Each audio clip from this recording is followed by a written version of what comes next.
Officers అందరూ కూడా వెళ్ళండి, ఫీల్డ్కి వెళ్ళిపోండి. నిన్న మెదక్ జిల్లాలో 11 మండలాలలో ఎక్కువ రెయిన్ఫాల్ రావడం జరిగింది. నిన్న 200 mm కన్నా ఎక్కువ 4 మండలాలలో ఎక్కువ వర్షాలు, ఇంకా హవేలీ గన్పూర్లో మోర్ దెన్ 300 mm రెయిన్ఫాల్. ఇది ఒరిస్సాలో డిప్రెషన్ వలన ఇక్కడ ఎక్కువ వర్షాలు రావడం జరిగింది. కామారెడ్డి ఇంకా మెదక్ ప్రత్యేకంగా ఎఫెక్ట్ కావడం జరిగింది. రాష్ట్ర ప్రభుత్వము ముఖ్యమంత్రి గారు తెలుస్తూనే తక్షణమే ఈ స్పెషల్ డిజాస్టర్ రిలీఫ్ టీమ్స్ని కూడా హైదరాబాద్ నుంచి పంపించడం జరిగింది. ఆర్మీ పర్సనల్ కూడా స్టాండ్ బైలో ఉన్నారు. నిజంగానే నిన్న కలెక్టర్ ఇంకా వాళ్ళ డిస్ట్రిక్ట్ అడ్మినిస్ట్రేషన్ అందరూ కూడా ఎక్కడైతే స్టాండర్డ్ ఉన్నారో వాళ్ళందరినీ కూడా ఇవాక్యుయేట్ చేయడం జరిగింది. మా ఎమ్మెల్యే గారు ఇంకా హనుమంతరావు గారు కూడా ఇక్కడ ఉండి ఆపరేషన్స్ ఓవర్సీ చేయడం జరిగింది. నేను నిన్న దర్భంగా పోయినండి. నాకు ఆఫ్టర్నూన్ 3 o'clock తెలిసిన తర్వాత ఇమీడియట్లీ ఫస్ట్ ఫ్లైట్ తీసుకొని రాత్రి వాపస్ వచ్చి రావడం జరిగింది. అక్కడ ఉన్నప్పుడే కలెక్టర్ గారితో, సీఎంఓ ఆఫీస్తో, సిఎస్ గారితో చర్చించి ఏమేమి రిలీఫ్ మెజర్స్ అవసరమో ఇమీడియట్లీ డిస్ట్రిక్ట్ అడ్మినిస్ట్రేషన్ ద్వారా ప్రజలకు అందేలాగా చేశాము.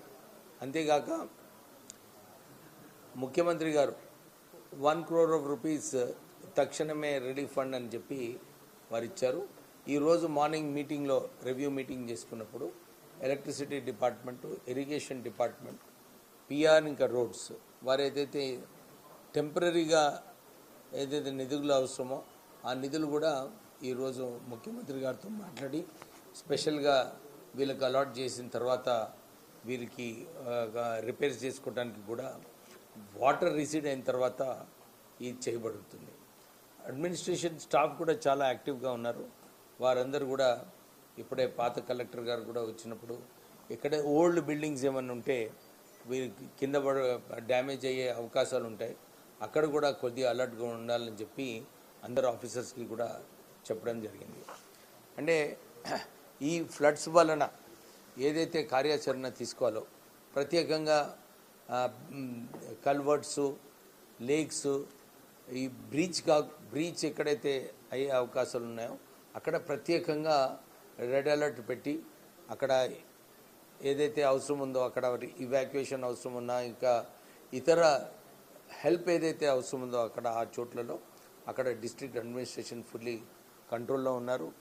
మన ఎస్పీ గారు కూడా ఇక్కడ ట్రాఫిక్, ఎందుకంటే because of the rains traffic stoppages కొన్ని రోడ్లలో ఉన్నది, అక్కడ కూడా పర్సనల్ని పెట్టి ట్రాఫిక్ ఫ్లో రెగ్యులేట్ చేయడానికి కూడా చేస్తున్నారు. ఇప్పుడే కలెక్టర్ గారు చెప్పినట్టు రామాయణపేటలో అక్కడ ఎస్సీ హాస్టల్లో ఇంకా ఉమెన్స్ డిగ్రీ కాలేజ్లో అక్కడ కూడా ఉమెన్ని ఇవాక్యుయేట్ చేయడం జరిగింది.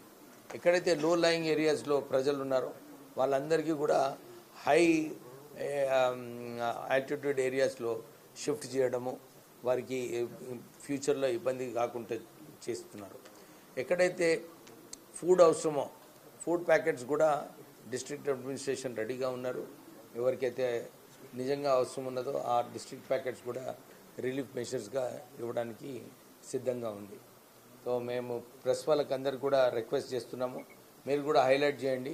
ఎందుకంటే వర్షాలు ఎక్కువ ఉన్నాయి, నీళ్ళు ఎక్కువ ఉన్నాయని చెప్పి చాలామంది పోయి ఫిషింగ్ చేయడానికి ట్రై చేస్తున్నారు. దీనివలన ఆల్రెడీ 2 వాషౌట్ అయ్యారు నిన్న కల్వర్ట్ బ్రీచ్ కావడం వల్ల. సో వీళ్ళందరికీ కూడా కొద్దిగా కేర్ఫుల్గా ఉండాలి. వారు అక్కడ పోయి ఫిషింగ్, ఈ చేపలు పట్టుకునే కార్యక్రమం పెట్టుకోవద్దని చెప్పి కూడా మేము అప్పీల్ చేస్తున్నాము. ప్రెస్ కూడా కొద్దిగా దీన్ని హైలైట్ చేస్తే బాగుంటుంది. ప్రెస్ సోదరులకు కూడా ఇది కూడా రిక్వెస్ట్ చేస్తున్నాము.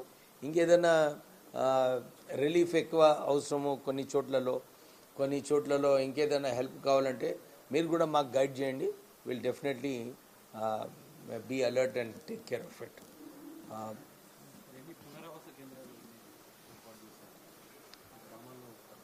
అదే ఇప్పుడే కలెక్టర్ గారు చెప్పినట్టు మన రామాయణపేటలో అక్కడ ఎస్సీ హాస్టల్లో ఇంకా డిగ్రీ కాలేజ్లో అక్కడ ఇవాక్యుయేట్ చేయడం జరిగింది.